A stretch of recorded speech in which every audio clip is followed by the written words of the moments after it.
સમાચાર પર તો વિકાસના કામોનું ચૂકવણું ન થતા તાલુકા પંચાયતને તાળાબંધીની ચીમકી। છોટાઉદેપુરમાં કેટલાક ગામોમાં વિકાસના કામ થયા તે ગામની પંચાયતને તાલુકા પંચાયત દ્વારા નાણાંની ચૂકવણી કરવામાં નથી આવી। સ્વચ્છ ભારત મિશન ભારત સરકાર દ્વારા હેન્ડપંપનું પાણી આસપાસ ન ભરાય તે માટે શોકપીટ બનાવવામાં આવી હતી। જો કે પંચાયતને નાણાં ન મળતા કામગીરી કરનારા શ્રમિકો પણ તેમની મહેનતની કમાણીથી વંચિત છે।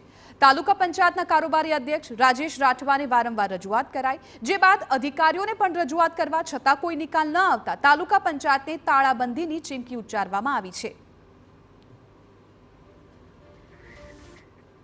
વિકાસશીલ સરકાર છે, વિકસિત સરકાર છે, ત્યારે અમારા મજૂરોએ કામ કરેલું જે મજૂરી લેવા માટે પણ અમારે સંઘર્ષ કરવો પડતો હોય છે। ત્યારે મેં આજે એસબીએમ શાખામાં અમને બાહેધરી આપી છે કે થોડા 5 થી 6 દિવસમાં અમે એ ચૂકવણું કરી દઈશું।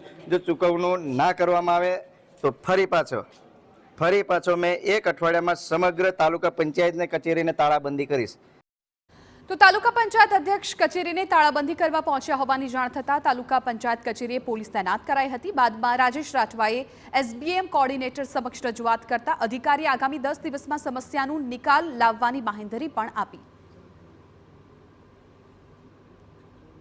આપણી પાસે 20 લાખ રૂપિયા આવ્યા છે, એના ચૂકવણા કરવા માટે અમે તમામ તૈયારીઓ કરી દીધી છે। ખાલી નવી સિસ્ટમ આપણા માટે આવી છે કે ટ્રેઝરી, એમાં સિસ્ટમ નવી આવી એના લીધે થોડું ડિલે થયું છે કે આઈડી પાસવર્ડ બધાના જનરેટ કરવાના થતા હોય છે, એના લીધે થોડું ડિલે થયું છે।